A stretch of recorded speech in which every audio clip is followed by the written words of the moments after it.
Stay tuned for Mystery Theater.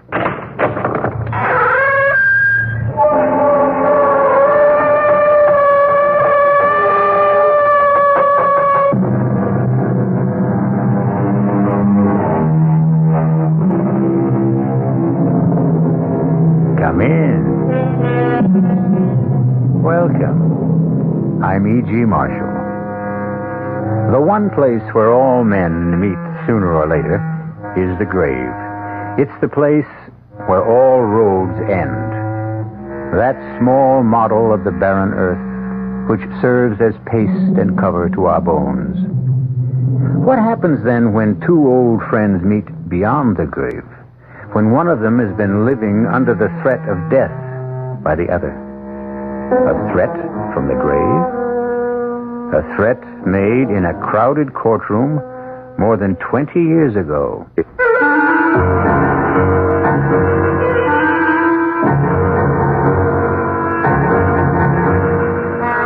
Our mystery drama, Deadline for Death, was written especially for the Mystery Theater by Arnold Moss and stars Michael Tolan and Joseph Julian. It is sponsored in part by Buick Motor Division and Anheuser-Busch Incorporated, brewers of Budweiser. I'll be back shortly with Act One. Say, do you know what happens this time of year? The swallows come back to Capistrano. Nope. The buzzards come back to Hinkley Ridge, Ohio. No. Bulldogs all over the world begin to shed. Not even close. Oh. This, my friend, is the time of year when you can get a super little deal on the practical but elegant Buick Apollo. And just between you and me, it may very well be the best chance you'll ever have to buy a Buick. I could have sworn this was Buzzard Day in Hinkley. This is Dave Herman reminding you that the Jets-Raiders game over WOR radio at 3:35 this Saturday afternoon is brought to you in part by your New York, New Jersey, Fairfield County Dodge boys.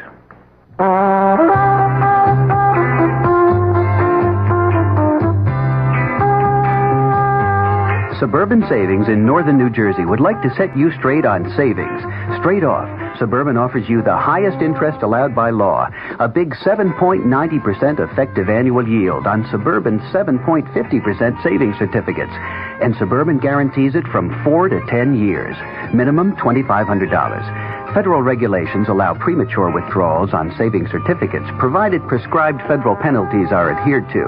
Of course, Suburban also has a whole selection of other savings plans that keep your savings headed in the right direction, straight up. Why not head straight over to your nearest Suburban savings office, conveniently located in Bayonne, Edgewater, Elmwood Park, Emerson, Hackettstown, Morris Plains, Nutley, Paramus, Sparta, and Wayne, and let them set you straight on savings.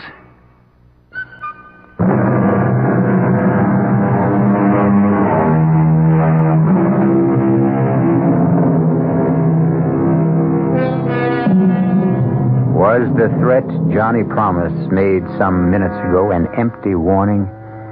Can a dead man moldering under the damp earth for 20 years doom the life of another man? Can a corpse, long dead, wreak vengeance on another human being from the immeasurable distance of another world? We're about to find out as Johnny Promise talks to his old friend, Sammy Rogers. Sam Rogers? Answer me, Sam. It's so dark here we can't see one another, but we can hear. There's nothing to be afraid of anymore. Sam? Why can't you leave me alone? Nobody's bothering you, Sam. Nobody. Just someone to talk to is all. Old friends, old time's sake. Nothing wrong in that, is there? Is there? Nice to talk over old times. Friendly. Makes me feel good. Besides, what else is there to do in this place? I don't want to talk, Johnny. Not again. Oh, don't be unfriendly, Sam. Not here. Get your kick some other way. Leave me alone. Stop torturing me. It's been finished all over for a long time. Oh, tell me again how it was. Just one more time. Like what went wrong on our bank job? How we had it worked out so good? How some way we goofed? How the cops broke in on us and we began to run? How the big one took a shot at me and I shot back and let that cop have it right through the head?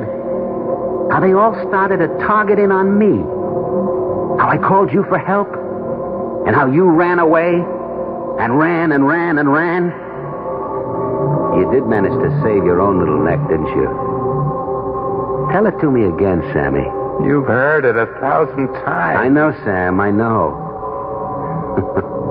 And more than anything, I love the way you tell about the courtroom. That hot summer day, 20 years ago, back in the 50s. I'll never forget that one. Especially your part. You'll never forget it either. Because as long as we're here together, I won't let you forget, Sammy. I won't let you. Johnny Promo, also known as Johnny Promise, a jury of your peers is found you guilty of the murder of Officer Corcoran in the first degree. Are there any last words you would like to say before I pronounce sentence? Yes, Your Honor. But it's not for the court. It's for Sam Rogers, sitting over there, star witness for the prosecution. You saved your own skin, Sammy, by squealing about me to the DA. If not for you, I'd have got away with it. But you'll pay for it, Sammy boy, with your life. My name ain't Johnny Promise for nothing, kid. So keep an eye on the calendar. Count the days, one by one. Because after I get mine, I'll see to it that you get no more than a month to live. Order! Maybe less than a month, but not 1 minute more. Don't look so scared, Sammy. If you live past the month, you're safe. But I got a lot of friends and a lot of dough to toss around to those friends. Today you buy loyalty like you buy lamb chops, so don't count on more than a month. And when you get yours, remember Johnny Promise let you have it. Straight from the grave. Remember the date, Sam? The date the judge named for me to burn in the electric chair? I don't remember. Oh, that's not true. You remember. August the 28th. 5 o'clock in the morning. Taps for Johnny Promise. A man with a code of honor. A man whose word was a thing of respect. And above everything else, your friend. Now, how could you forget that? You won't ever let me. And little Sammy with his big mouth made the whole thing happen, right? Cut it out, Johnny. I don't want to hear anymore. What do you get from tormenting me like this? Laughs. And it passes the time. We got no place to go. We're going to be here for the rest of our... let's say for a long, long time. And I like to laugh. And that story of yours is good for 1,000,000 of them. Let's have it, Sammy boy. What was it like for you after I got mine? Come on, tell it just like it happened. Tell it.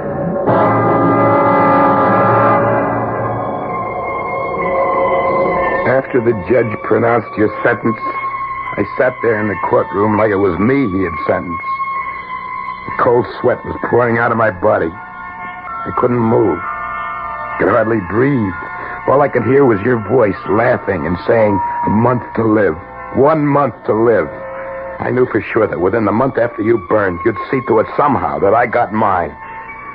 So I holed up in that scrubby hotel room, way up on the 9th floor. And for 2 whole weeks, I didn't see anyone. I wouldn't answer the phone. I wouldn't talk to anybody. I wouldn't open the door. Except for Linda. She was the only one I could trust. It's me, Sam. Come in quick. Here's your dinner, Sam. Thanks, Linda. And today's newspaper? September the 12th. 15 days since Johnny... You've got to stop thinking about it. Stop thinking about it. By 5 a.m. of the 28th, I'll be a dead man. And it could come at any time. In a week, tomorrow, in an hour. But you've taken care, sweetie. Nobody can get at you up here. And once you get past the 28th, you're a free man. Johnny said so, didn't he? Yeah, he did. And he never broke his promise, did he? Yeah, that's what I'm counting on. But just the same, every morning I wake up after a bad night and I hear myself talking to myself. I say, today, will it be today? Is this my last day on Earth?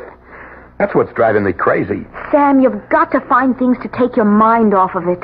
It's only another couple of weeks. And then... And then? We'll go away someplace, far away. Start a whole new life. Why don't you eat something? It'll make you feel better. I'm not hungry. Maybe a little coffee while it's still hot. I got the change from the 20 you gave me. Forget it. It's right here in my bag. What are those? The keys. What keys? To this room. To this room? Of course. Where did you get them? You gave them to me, don't you remember? I never gave you any keys to this room. Who gave you those keys? I told you, Sam, you did. You lousy little liar. Ah! Where did you get those keys? I don't know what you're talking about. He even got to you. Oh, Sam, how could you think that He got to that crummy desk clerk first, didn't he? And then to you. And you had the duplicate made. Who made the payoff? I said, who made the payoff? Sam, you're insane. Why would I ever do anything to hurt you? Because for $500, $1,000 you'd do anything. Now get out of here, you little tramp, but fast. Oh, you're wrong, Sam. You're wrong. I love you. Get out. Oh, wait, Sam. I don't need you or anybody. Get out before I kill you.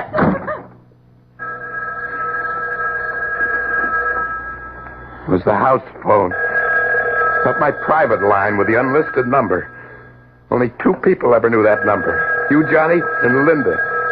But this was from the lobby downstairs. Stood there listening to it ring. Didn't dare answer it. The sound began to bore a little hole into my brain.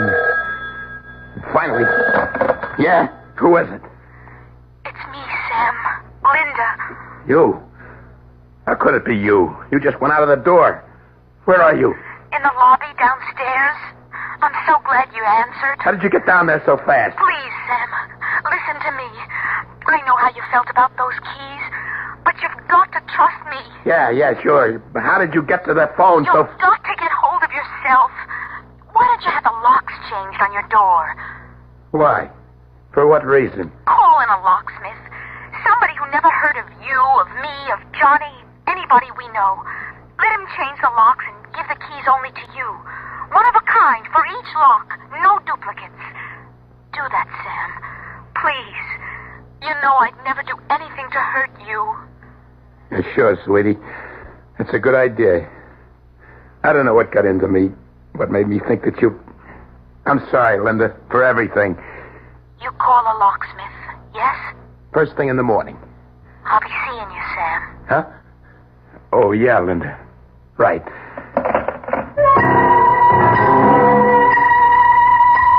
That was real tricky of you, Johnny. It's leading me to suspect that Linda might be the one you'd pick to get me. After I put the phone down, an idea came to me. Hit me like a thunderbolt. Made the best sense of anything in the past couple of weeks. What was the point of living holed up like a rat? Like a sitting duck in that lousy hotel room, waiting, just waiting for you, Johnny, to make me a target for whoever you paid off to let me have it. For once you thought Johnny Promise is going to be outsmarted, right? For once you thought Johnny Big Mouth was going to meet his match. How could you have been so dumb? Why hadn't I thought of it before? All I had to do, Johnny, was to find out who it was you picked to put the finger on me. Once I knew who it was, I could take care of him before he ever got the chance to get to me. Pretty good thinking, Johnny, right? And I knew the first and best place to start looking. The bowling alley was one of the crowd's favorite hangouts. If your man was any place, Johnny, this was it. I noticed a couple of familiar faces. Hi, Benny. What's new? How's the wife? Hey, Tommy. Putting on a little weight, huh? Better take it easy with a beer. What do you say, Benny? How's the score? Still over 250? Every one of them. They just walked away, didn't they? Wherever you went, the guys moved away, turned their backs on you without a word. Like you were some kind of bad news, some kind of disease. Went to the bar to order a drink. A beer, Joey. You'd known Joey the bartender for years. He gave you your drink without so much as a word. I swallowed my beer, and as I did, I spotted Little Red Mike down at the other end of the bar. I never liked him from the first time I met him. And everybody knew he never liked you. Something about him, his beady little eyes looked at you like a rat. I walked over to him. Without saying anything, he started to move away from me. I grabbed him by the back of the neck. Don't you walk away from me, you little louse. I know what you're up to. Hey, let go of me. What do you think you're doing? It's you, ain't it? You're the one. You're the one he picked to do his job. What are you talking about? Get your hands off of me. I don't know what you're saying. You sniveling, two-faced rat. You thought I was afraid of you, huh? I'm gonna let you have it. This minute, before you get me. Johnny promises little Stooley.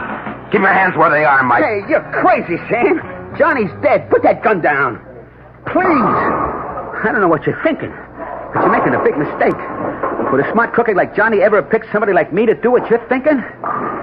Put your gun down and frisk me. Come on. If you don't believe me, frisk me, Sammy. Okay. All right, so I made a mistake. But from now on, stay out of my way, understand? Whatever you say. But you really ought to take it easy. Because you know as well as I do, when your time comes, you'll go. Just like everybody else. Johnny, that's your voice coming out of Red Mike's mouth. Meantime, we gotta take care, don't we, Sammy? What kind of crazy trick are you pulling, Johnny? And you can count on me for the best care a feller ever had. Like they say in the cemetery, Sammy. Perpetual care. I promise.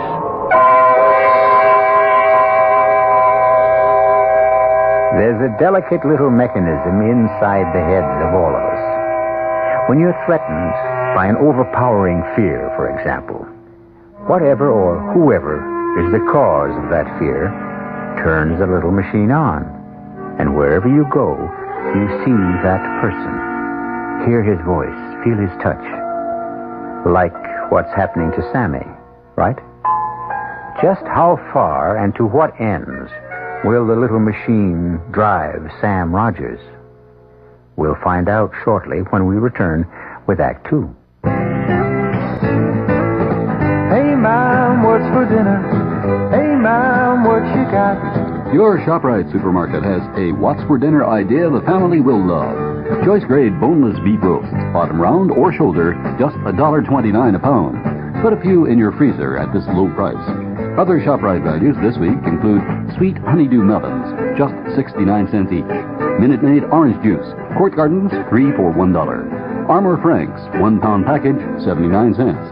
ShopRite is also headquarters for your back-to-school shopping.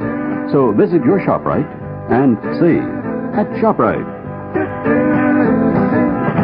She loves the family. She wants the best. She does all that she can do. She lets ShopRite do the rest. Hey, Ma, what's for dinner? ShopRite has the answer. WOR New York, an RKO General Station.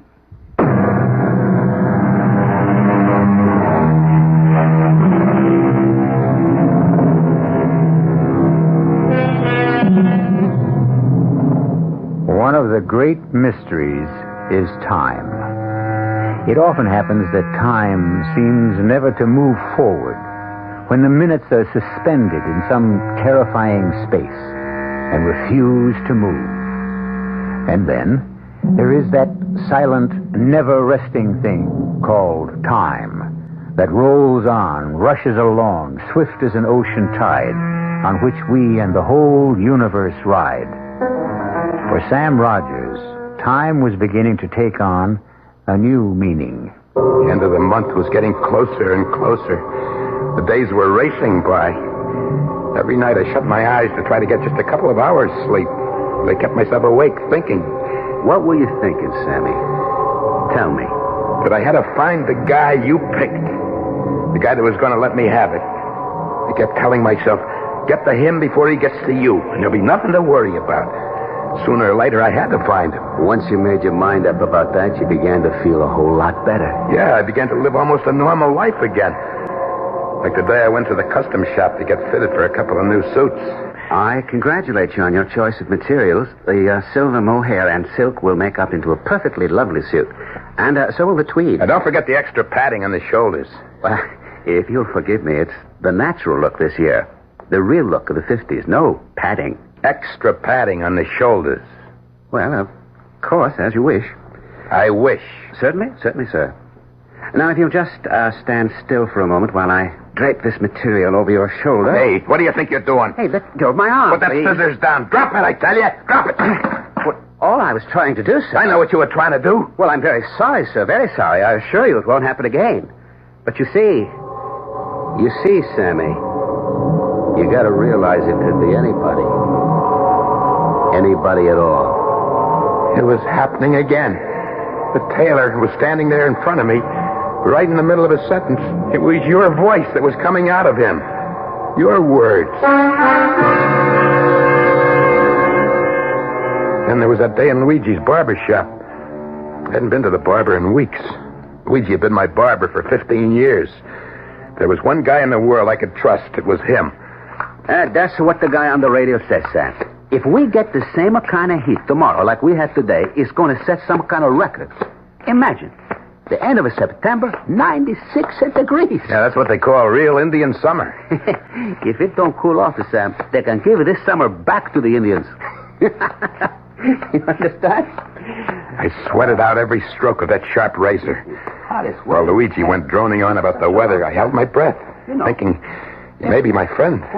He was your friend too, Johnny. My eyes are shut. All he has to do is to let that blade slip just one little bit. Accidentally, you know. All right, chin up a little higher, Sam. Just a little more. And who would know the difference? There we go. Let me just lower the chair a little, huh? Hey, what are you doing? Well, like always, a nice hot towel. Opens up all of the pores. When they're open, a little lotion closes them up again. He could have let me have it right then and there while he was shaving me. But he didn't. When he wrapped that hot towel over my face, instead of it feeling good, I suddenly got the idea that this could be it. Luigi could smother me to death. And there I sat, helpless, beneath that hot towel. I ripped it off, screaming, you thought you had me, didn't you, huh? You and your hot towel. What's the matter with you? Here's what you can do with your towel. Hey! I have to think of something better than that. Well, you'll never get the chance. You've seen me here for the last time. I don't know what you're talking about, Sam. But it won't do you no good.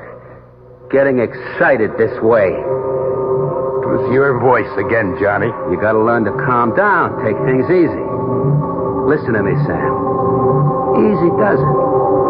After all, there's only 3 more days to go. Right?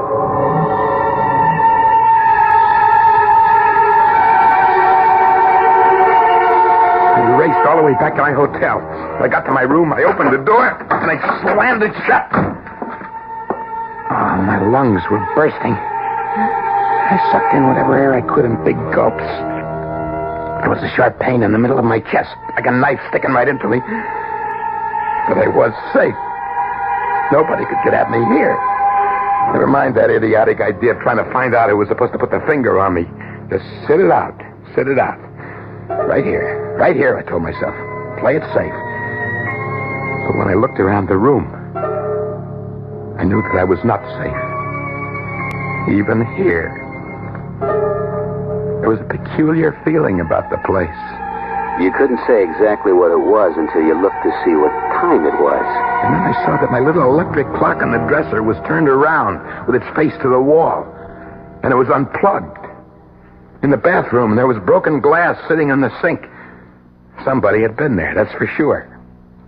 No maids. I never let the maids in. Maids or anybody else. Except Linda. Linda was right. She was right. I had to get those locks changed today without waiting another hour.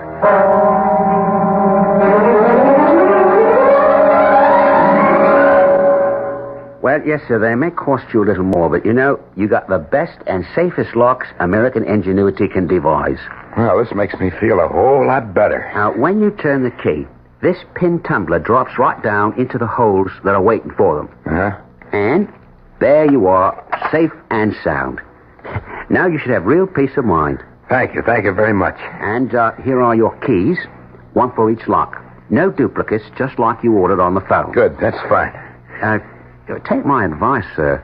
Change your mind. Get duplicates made. I don't want any duplicates. Well, it might be a lot of trouble to get them later on. Each key is made on a special machine. The formula of each key is registered. It's the way I want it. But supposing you lose one of them, the only way you're ever going to get in is to call me, which might be somewhat inconvenient for you. Now, suppose you got a real friendly date. You've had a fine dinner. Why was he giving me this big song and dance about the possibility of lost couple of keys? Why was this guy I'd never seen before, Picked the address right out of the yellow pages. Why was he so anxious for me to order duplicate keys? And that's why I recommend you have another pair made. I have no intention of losing these keys. Well, no one ever wants to, but take my advice. I don't want your advice. And suddenly it hit me. This could be the guy you picked to get me. By some crazy coincidence. Who was he anyway? Somebody I'd picked out of the phone book. And that's why he was selling me this bill of goods about duplicate keys. The whole thing was a big put-on. Here's your money. Thank you. Well, whatever you say, you're the boss. Now get out of here. Get out before I throw you out. Well, if anything should happen, don't say I didn't warn you. A door you can't get into could turn out to be a matter of life and death. But maybe you're right. If someone really wants to get in there... I don't know how you did it, but that trick with the voices was driving me up the wall. I guess a little thing like a couple of keys is not going to stop them. We both know that, Sammy. Don't we? I was trapped. It was bad enough the way it was before. Now with the locks changed by this strange guy, the walls began closing in on me. The room got smaller and smaller. The air I tried to breathe burned my lungs. I threw open the window and took a deep breath. But it didn't do any good. It's like a fire inside of me. If I could only get a little sleep, I would try to face what the next day might bring. After a while, I went into the bathroom. You stepped into the shower, turned on the water, right? Hard. The spray of the shower felt good. It seemed to wash away all the crazy things you were feeling. You gave yourself a good, brisk rub down with a heavy bath towel. Till my skin tingled and glowed from the rubbing. You thought, I'll brush my teeth and hit the sack for a good night's rest. And then... And as I started to put the toothbrush into my mouth, there in the bathroom mirror, I saw something that blew my mind into little bits. The teeth I was brushing, the eyes that were watching what I did were not my teeth, not my eyes. They were not mine, Johnny. They were yours. I'll never see that face in that mirror again. And then, instead of panicking, the funniest thing happened. Everything suddenly became clear. For the first time in weeks, my thoughts were not confused. It all came into focus. For the first time, it got to me that I was letting the whole pattern of my life be spelled out by a dead man. And where the day before that idea would have hit you like a wallop in the pit of your stomach, where yesterday the idea would have made you dizzy and sick, right that minute, as you looked at the mirror you just smashed, you realized it didn't have to be this way, didn't you? It was a cinch from this point on. You'd been trying to rattle me, Johnny. But now I knew exactly what I had to do. And that was to stay just where I was, with the door locked, till the month was up. Tell me how you caught the dateline of the newspaper that was lying on the bed. How you stared at it. How it kept moving towards you. The print grew bigger and bigger. It exploded at me. Today was September 27th. One more day. One more day, and the month would be over. And you, Johnny, would be out of my life forever. My head began to swim with excitement. I kept telling myself, live through this one day, Sammy, get through this night, and then 5 o'clock tomorrow morning, you've got it made. What made me so absolutely 100% sure? Simple. Johnny Promise never went back on his word, right? Right. I made a grab for the phone.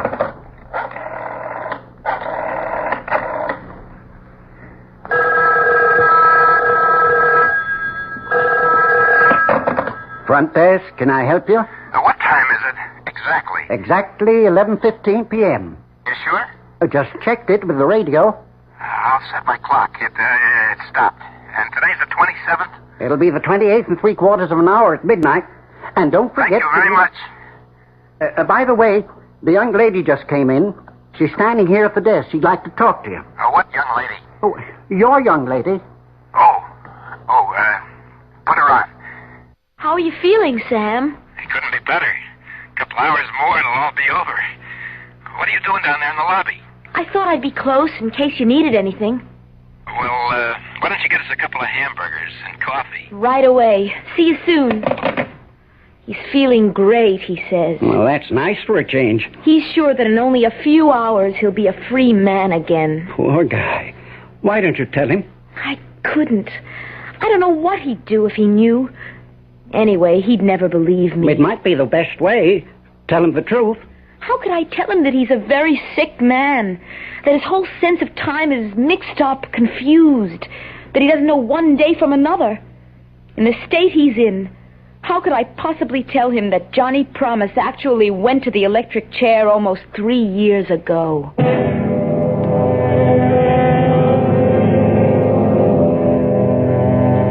Does one tell a dying man what he's about to meet? Or keep the secret from him? I suppose it depends on how you see death. If you look at it as a friend, you entertain it. If it comes as an enemy, you prepare to overcome it. Death has its greatest advantage when it comes as a stranger, as it may or may not be coming to Sam Rogers. We'll know the answer when we return shortly with Act 3. When you feel like having a cold Budweiser, do you automatically reach for a glass? Well, sure, Bud's a great beer any way you drink it. But without a glass, you're really missing something. Now take that wonderful Budweiser head of foam, for instance. Those bubbles, tiny though they are, still amount to something pretty special at the top of your glass. Taste appeal and eye appeal. 2 results of exclusive beechwood aging and natural carbonation. It takes a lot longer to brew Budweiser that way, but brewing beer right does make a difference that you can taste.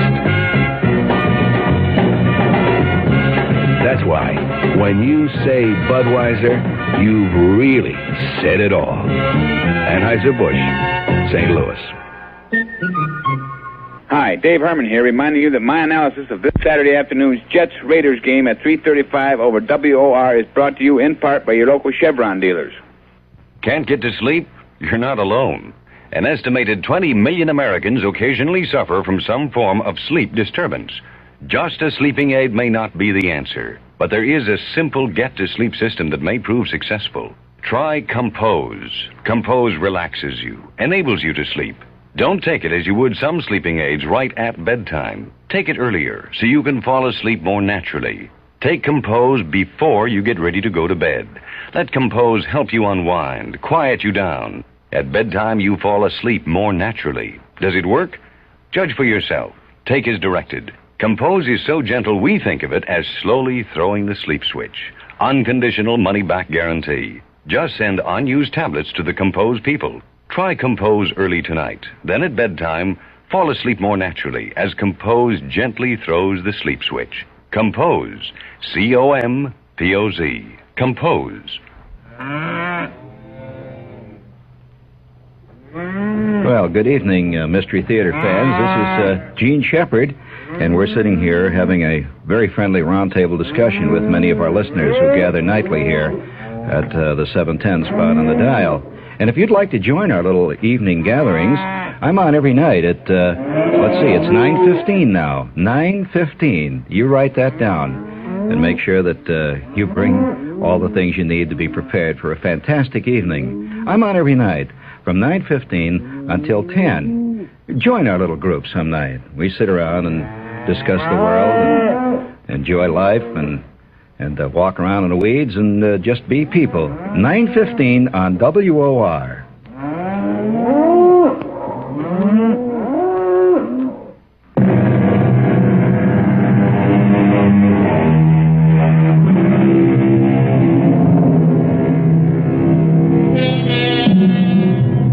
It has been said, a man is never less alone than when he is alone. Thoughts crowd in on him. His imagination summons up multitudes. And which is harder to bear? The fear of loneliness, or as in the case of Sam Rogers, the loneliness that comes from fear. Somewhere in a lonely graveyard, a cold wind whistles over the moonlit tombs. From a purgatory of his own making, Sam Rogers is forced by Johnny Promise for the 10,000th time to recreate the path of his downfall. My hotel room, I kept staring at the clock on my dresser. The hands didn't seem to move at all. They moved so slowly. And then it was midnight. Midnight at last, right on the nose. Only 5 more hours to 5 o'clock.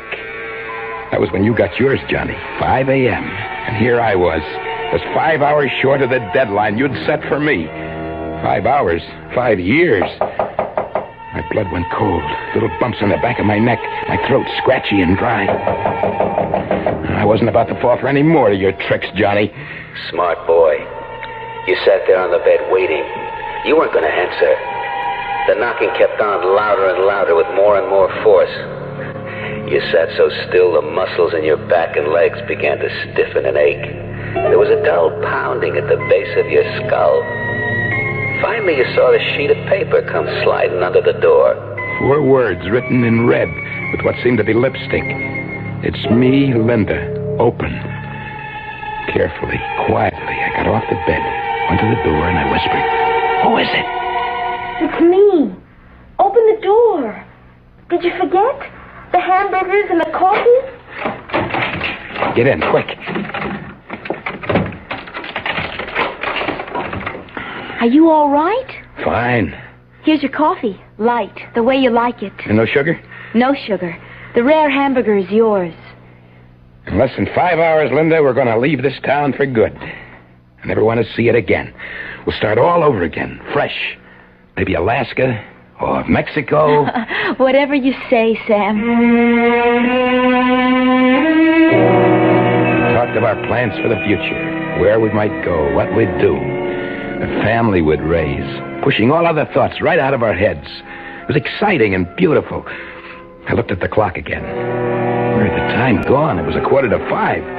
I said to Linda, "You've got to leave." Why? When I walk out that door, I want to do it alone. You understand why? Of course I understand. I'll meet you in about an hour at your place. Good night, Sam.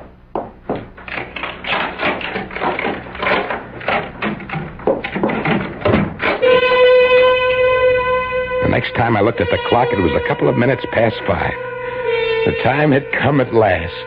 I'd paid my dues. And I'd showed you up, Johnny Promise. For the first time, your word wasn't worth so much as 1 bent nickel. I mustn't take any chances, not at this late date. 110% foolproof, safe. Give myself every possible break, the benefit of every doubt, no chances. Give myself, half-hour cushion? Wait till 5:30 at least, and beat it out of here, fast and forever. And you hung on. Those last few minutes were the longest in your life, weren't they?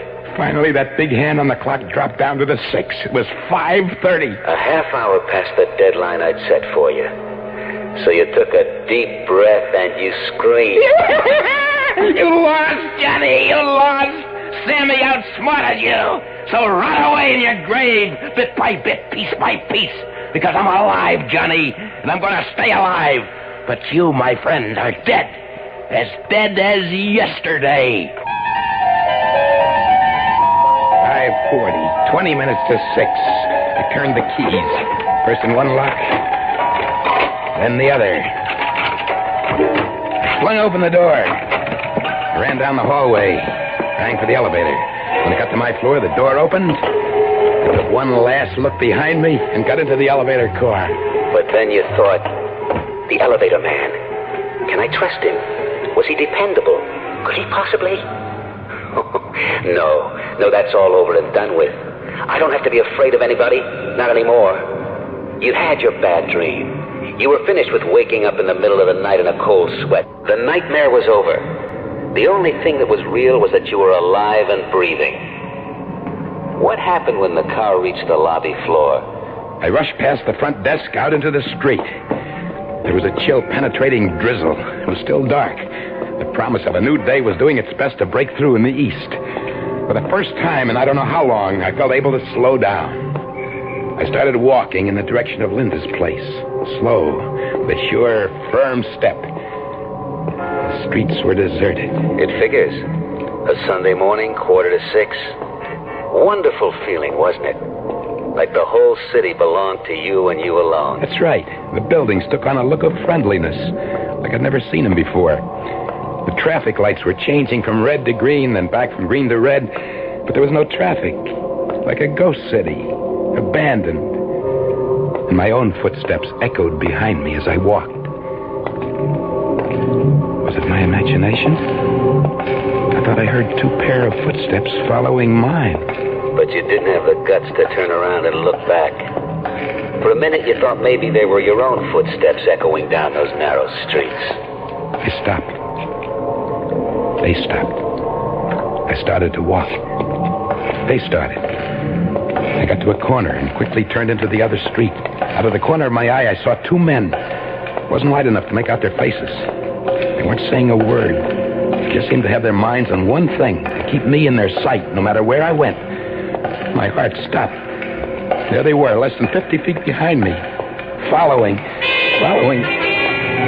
Sickening thought came to me. Terrifying. Tell me about it. It's possible, I thought. Anything is possible. Just suppose, in some crazy way, that I made a mistake. Suppose my clock had been wrong. I think it's 5:45, but I suppose... Then all of a sudden you found yourself passing the jewelry shop. You looked up at the big clock that hung over the entrance. I almost passed out with what I saw. I swallowed hard. My mouth felt like it was stuffed with cotton wadding. I looked up once more to make sure. And what did you see?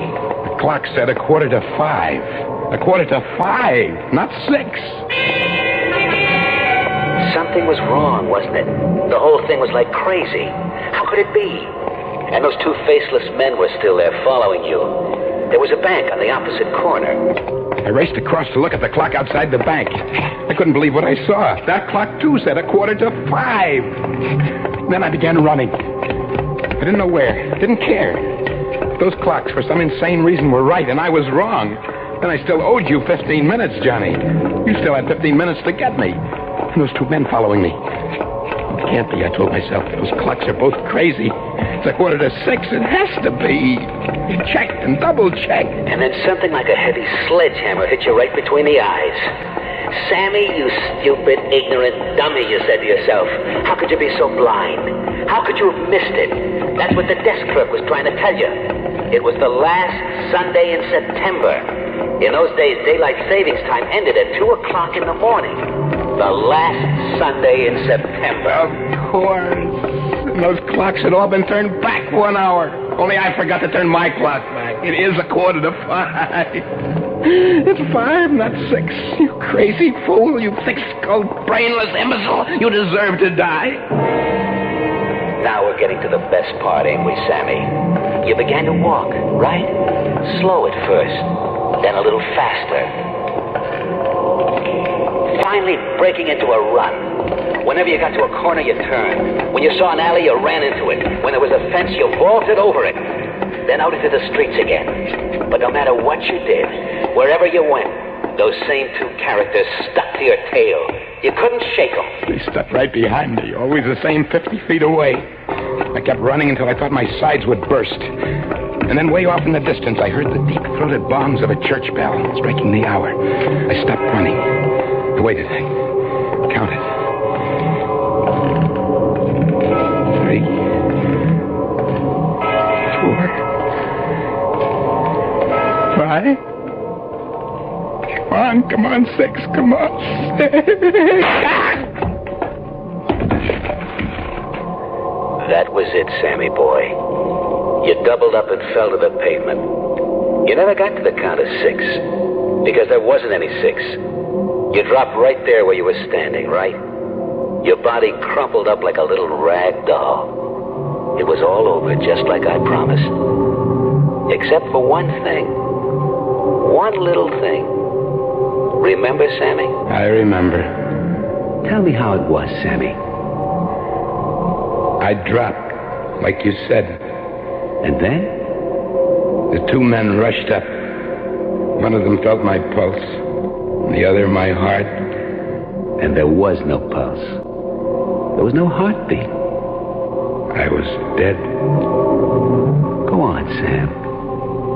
One of the men got up from where he'd been kneeling over my body, turned slowly to the other fella and said, He's dead, all right. And not a mark on him. That big newspaper delivery truck passed by. Backfired. Just backfired. And this guy drops dead. Yeah, I guess we better call the police. So Johnny kept his word after all, didn't he? And even today, from where he is now, he keeps assuring the rest of his companions. It's like it's my code of honor. Once I give my word, I never break it. That's why they still call me Johnny Promise. Right, Sammy? Right, Johnny. Oh, and, Sammy. Yeah? Tomorrow I want you to tell me the whole story all over again. From the very beginning. Right? Right.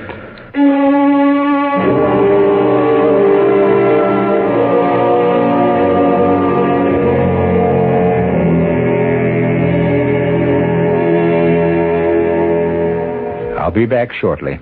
Excuse me, sir, but do you know what happens this time of year? Right on, pal. I happen to know that right about now a freak blizzard falls on Dumont, New Jersey, and they're snowed in for the rest of the summer. Happens every year. Nope. You see, what happens this time of year is that you can get a particularly good deal on what is perhaps the most luxurious mid-size car on the market, the mid-size Buick Century Regal. Well, what good's a car when you're hopelessly snowed in? Well, that's a point. The Jets-Raiders game at 3:35 over WOR Radio this Saturday afternoon is brought to you in part by M&M Mars, the fun-sized candy people. And I'm Dave Herman for all the commentary throughout the game. Feel the spirit catching on now. Feel the spirit catching on now. There's a new spirit in the friendly skies of your land.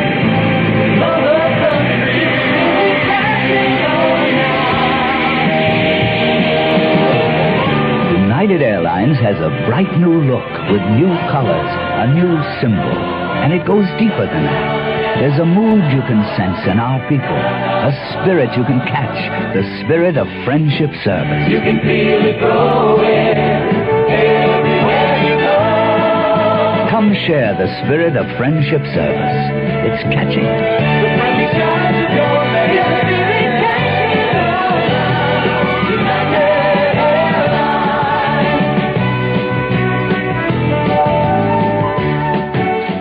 United United has 7 non-stops to California. Call United or your travel agent.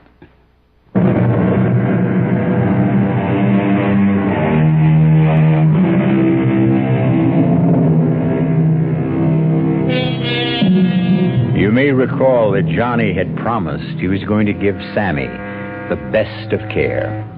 Everlasting, perpetual care. Which is exactly what happened. Before he passed away, Johnny signed a contract with the cemetery to provide Sammy Rogers' grave with perpetual care. Weeds removed, flowers 4 times a year, neat and beautiful till the end of time. Always a man of his word.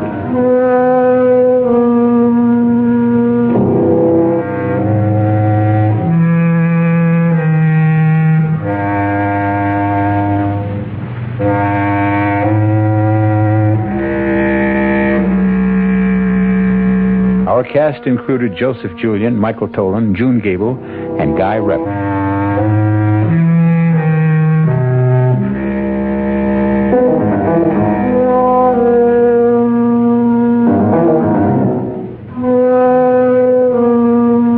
The entire production was under the direction of Hyman Brown. Radio Mystery Theater was sponsored in part by Anheuser-Busch Incorporated, Brewers of Budweiser, and Buick Motor Division.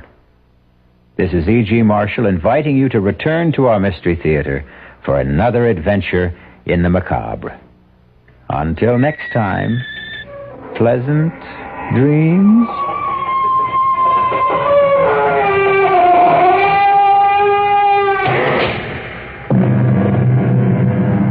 The WOR Mystery Theater was also brought to you by ShopRite Supermarkets, where you get a lot more for a little less, and by Suburban Savings, with offices throughout North Jersey.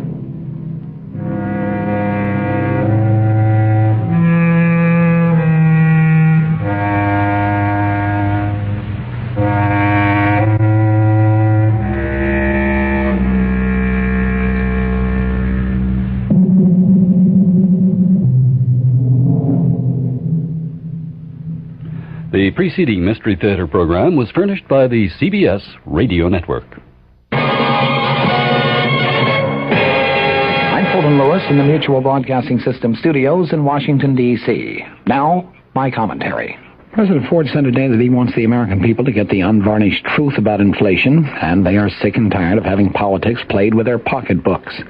Perhaps the best indication of Ford's approach to the nation's economic problems came as he offered a spontaneous response at the opening of a White House mini-conference on inflation to an answer to an economist's suggestion that the country needs what was termed positive thinking, after Walter Hoadley of the Bank of America called for upbeat thinking.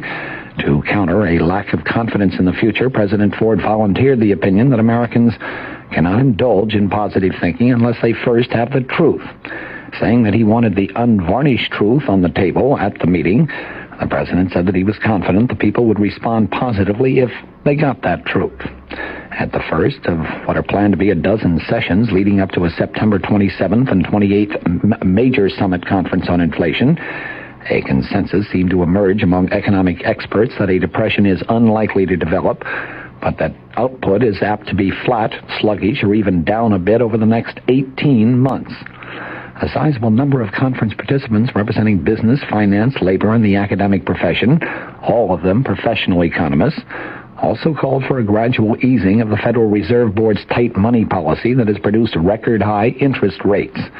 Many of them conservatives as well as liberals also recommended that serious consideration be given to a public service employment program in anticipation of an early rise in joblessness. Improved unemployment compensation programs also met with considerable support. At the Capitol, Senate Democrats put President Ford on notice that they are ready to keep Congress in session for the rest of the year to deal with the nation's economic problems. At the same time, their leaders said that it is up to the White House to make a specific move if any action is to be taken this year. President Ford opened the day-long meeting in the East Room of the White House today, broadcast live over public television and radio. He said our purpose is to find ways by which we, the American people, can come to grips with our economic difficulties and surmount them, declaring that people understand economics very, very well, and they are sick and tired of having politics played with their pocketbooks. The president said these meetings are not going to be empty exercises in economic rhetoric. Neither are they going to reveal any quick solutions or miracles. There is no quick fix for what ails our economy. He added, but before this conference ends, I would like to see and to have set before the American people a consistent and considered package of the most promising answers that you are able to find. Now, this. This is Rocky Graziano. Lots of times on talk shows, I tell jokes. And sometimes I kid around when I talk about Lee Miles, the transmission champs. But transmission trouble isn't a joke, so I'm not kidding when I say you should see Lee Miles. They've been in business about 25 years. They repair, rebuild, reseal, or exchange your transmission. Lee Miles has shops all over the greater metropolitan area, and you'll find them in your yellow pages. They're the greatest, and that's no joke. Senate Democrats advised President Ford today that they are ready to keep Congress in session for the rest of this year, if necessary, to deal with the nation's economic problems. At the same time, the Senate Democrats said that it is up to the White House to make any specific moves or suggestions regarding the economic situation, if any action is to be taken on Capitol Hill this year. Presidential Press Secretary Gerald Terhorst said that the president was delighted with the Senate Democratic Caucus's pledge to support the president and to give the highest priority to economic matters, but Terhorst reiterated the president's hope that the work can be completed without holding a lame duck session in Congress, in other words, a session after the November elections. The entire House of Representatives and a third of the Senate is going to be elected in November, but they will not take office until next January. Assistant Democratic Leader Robert Byrd said the executive branch is the action arm of the government. Democrat leader Mike Mansfield said action by the Democratic-controlled Congress alone is an impossibility. He told newsmen, if you want to get something done, you have to have the cooperation of the White House. It's as simple as that. The Democrats who met behind closed doors for nearly 2 hours today declined to endorse any specific proposals pending the president's September's economic summit conference. They asked their policy committee to consider some specific plans, urged the White House conference to consider every alternative, and made clear that they think the situation is too serious to defer action until next year, as suggested by some administration officials. The reference to every alternative would presumably mean the inclusion of wage and price controls, which Mansfield and many Democrats favor, but which President Ford has very specifically ruled out. Senator Mansfield, who previously has talked confidently of winding up the congressional session for the year by mid-October, said today, "The way the economy is going, I'd say the chances are better than even that Congress will have to come back after the November 5th midterm elections." Senator Byrd, the West Virginia Democrat, noted the statement 2 days ago by William Seidman at Ford Economic Aid that new proposals this year would be impossible since Congress was planning to adjourn in mid-October. Senator Byrd said the country cannot afford to wait until next year. We want to debunk the idea that Congress is getting ready to go home and stay home because of the election. If the practice of 4 years ago is followed, Congress would take a month off beginning in mid-October and then come right back after the elections. Besides the economic situation, the House and Senate may not be able to complete work by mid-October on President Ford's nomination of Nelson Rockefeller to the vacant vice presidential post. Mansfield said again today there is no reason to assume that the Senate Rules and Administration Committee won't have the Rockefeller nomination ready for action by mid-October, but he said it will not be rushed through the Congress. The economic resolution, which Mansfield offered to the Democratic caucus, declares the Democrats stand ready to remain in session throughout the year if necessary, to cooperate with the president in meeting the great economic problems confronting the nation. Mansfield said that he would discuss the situation with House Democratic leaders next week when the House of Representatives finally ends its Labor Day recess. Officials of 13 states may learn tomorrow whether the Justice Department considers their state lottery systems to be legal. Attorney General William Saxby and other Justice Department officials were scheduled to discuss the legal situation involving the state lotteries with governors and lottery directors that have been summoned to a Justice Department meeting. President Ford still apparently favors passage of a constitutional amendment to permit states to enact legislation on abortion, according to White House spokesman Gerald Horst. He said that the president is not in favor of federal laws governing abortion. The president's wife was asked at a White House news conference yesterday whether she was closer to the views of Senator James Buckley, the New York conservative, who opposes legalized abortion, or whether she leaned toward the views of Vice President-designate Nelson Rockefeller, who favors legalized abortion, or at least who favored it when he was governor of New York. Mrs. Ford replied quite candidly that she leaned definitely toward Rockefeller. Well, White House Press Secretary Horst said today that Mrs. Ford's reply was not a very definitive answer, and he said that the views of the president and his wife are not that far apart. Mrs. Ford's concern, he said,